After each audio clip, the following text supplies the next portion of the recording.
మా గౌరవ భారతీయ జనతా పార్టీ శాసనసభ్యులు అసెంబ్లీ వేదికలో మీ సమస్యల గురించి మాట్లాడుతూ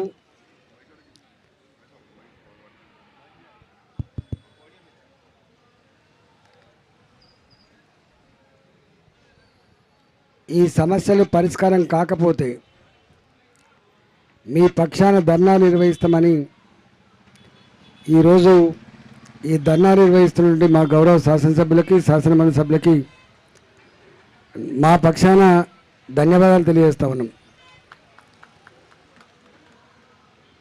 సభలో మాట్లాడినటువంటి మా ఎమ్మెల్యే గారు వెంకటరమణారెడ్డి గారు,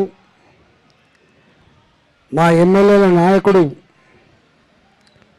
బీజేపీ లీడర్ మహేశ్వర్ రెడ్డి గారు, ధన్పాల్ సూర్యనారాయణ గారు గౌరవ శాసనసభ్యులు, మా రాకేష్ రెడ్డి గారు ఫైర్ బాండ్, అటనే మా కుమరన్న ఎమ్మెల్సీ, అంజిరెడ్డి గారు ఎమ్మెల్సీ. ఇరిగిపోతుందా? వస్తుందా మైక్ చక్కగా? సరిలేదా? సంఘీభావంగా వచ్చినటువంటి నాయకులకు, కార్యకర్తలకు, రిటైర్డ్ ఉద్యోగులకు, మీడియా మిత్రులందరికీ నమస్కారం. భారత్ మాతాకి, భారత్ మాతాకి.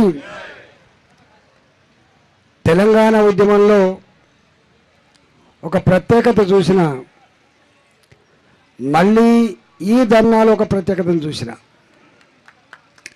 ఆ ప్రత్యేకత ఏంటంటే, ఆనాడు తెలంగాణ ఉద్యమంలో జెండాతో, సంఘంతో, రాజకీయాలతో సంబంధం లేదు. ఒకటే సంబంధం, తెలంగాణ మట్టి బిడ్డల సంబంధం. మళ్ళీ ఇవాళ చూస్తున్నా ఇక్కడ పాత డిటిఎఫ్ నాయకులు ఉన్నారు, ఏపీటీఎఫ్ నాయకులు ఉన్నారు, యూటీఎఫ్ నాయకులు కనబడుతున్నారు.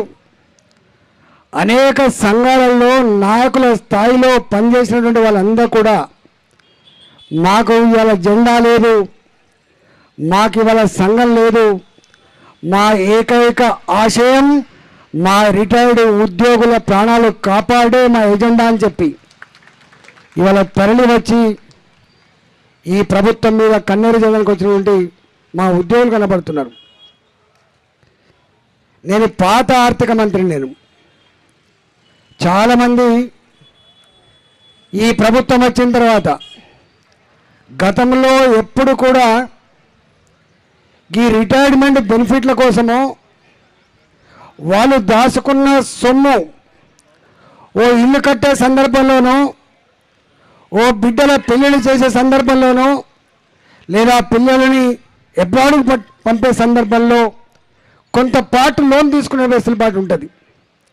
కానీ వాళ్ళ రిటైర్మెంట్ బెనిఫిట్స్ కావచ్చు, వాళ్ళు దాచుకున్న సొమ్ము నుంచి కొంత వాడుకోవడం కోసం పెట్టుకున్న దరఖాస్తులు కావచ్చు, ఇవన్నీ ఏవి పరిష్కారం కాకపోగా చివరికి ఇంతకుముందు మా ఎమ్మెల్యేలు గుర్తు చేసిండు, రిటైర్డ్ ఉద్యోగి 35 సంవత్సరాలు పనిచేస్తే ఆయనను చూసుకునే తీరు గిదేనా అని చెప్పి ఆనాడు మాటలు మాట్లాడినప్పుడు సంబరపడ్డము, మాట్లాడినప్పుడు వాళ్ళకు పాలాభిషేకాలు చేసినాము.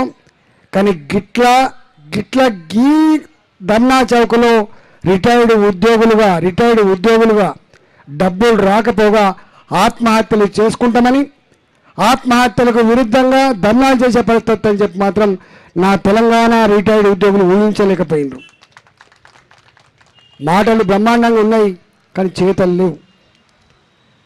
నేను నా ఇంటికి వచ్చేటువంటి ఓ 100 మందిలో 5-6 ఉద్యోగులు వస్తున్నారు, రిటైర్డ్ ఉద్యోగులు వస్తున్నారు. రిటైర్డ్ ఉద్యోగులు కావచ్చు, ఇంజనీరింగ్ మెడిసిన్ చదువుకునే విద్యార్థుల తల్లిదండ్రులు కావచ్చు. వాళ్ళు అంటున్న మాట ఏంటంటే, అయ్యా నువ్వు పాత ఆర్థిక మంత్రివి కదా, నీ దగ్గరనే పనిచేసినట్టుంది చీఫ్ సెక్రటరీ గారు, ఫైనాన్స్ సెక్రటరీగా. ఆ సుల్తానియా గారు కూడా మీ దగ్గరే పనిచేసినట్టున్నది, మీరు చెప్తే నా పని అవుతుందట అని చెప్పి నా దగ్గరికి రిటైర్డ్ ఉద్యోగులు వాళ్ళ బెనిఫిట్స్ కోసం మొన్న మా మిత్రుడు క్లోజ్ ఫ్రెండ్ అన్నాను, నేను ఇంకొక 1 ఇయర్లోనో 2 ఇయర్స్లోనో రిటైర్డ్ కాబోతున్నా, నేను నిజాయితీగా పనిచేసిన అధికారిని, నాకు ₹1 లేదు, నువ్వన్నో 10 లక్షలు 20 లక్షలు అప్పు ఇవ్వు, లేకపోతే నాకు రుణం ఇప్పి అని చెప్పి నాకు వచ్చి నువ్వు ఒక మెసేజ్ పెట్టు అంటే పెట్టనే అని చెప్తే మెసేజ్ పెట్టిన. నేను అనేక సార్లు చీఫ్ సెక్రటరీలకి, అనేక సార్లు ఆర్థిక కార్యదర్శులకి, మేము మాజీ మంత్రులం కదా, మాకు ఇంత గౌరవం ఉంటుందేమో, మా మాట వింటారు అని చెప్పి మేము పెట్టినాం. కానీ ఎవరి పని కూడా కాలేదు. కాకపోగా మేము ఎప్పుడైనా ఫోన్ చేస్తే వాళ్ళు మాట్లాడే మాటలు ఏంటంటే, మా చేతులు ఏం లేదు, మీరు పైన చెప్పమని చెప్తున్నారు. ఇంత సిగ్గుమాలిన వ్యవస్థ ఉంటుందని చెప్పి మేము కళ్ళ కూడా ఊహించలేదు. 14 సంవత్సరాల కాలం పాటు ఏ తెలంగాణ రాష్ట్ర ఆశయం కోసం ఉద్యమాలు చేసినామో, ఇదే ధర్నా చౌక్లో మేము దీక్షలు చేసి అలసిపోయి ఇక్కడే పడుకుంటే మా కిందికెళ్ళి ఆ మొత్తం మురికంతా మా కిందికెళ్ళి పోయింది. తెల్లారులే చూసేలకు మొత్తం తడిసిపోయి ఉన్నాం, మాకు అలసిపోయి తెలియకుండా అయిపోయింది. అప్పుడు అనుకున్నాం, తెలంగాణ కోసం కొట్లాడుతున్నాం కదా, ఇదో లెక్క కదని చెప్పి అనుకున్నాం. అంటే గంత కష్టపడి తెచ్చుకున్న తెలంగాణ, బలిదానాలు చేసుకొని తెచ్చుకున్న తెలంగాణలో, కానీ ఇవాళ రేవంత్ రెడ్డి సర్కార్ గిట్ల కన్నీళ్లు పెట్టుతుందని చెప్పి మాత్రం ఎవరు ఊహించలేదు.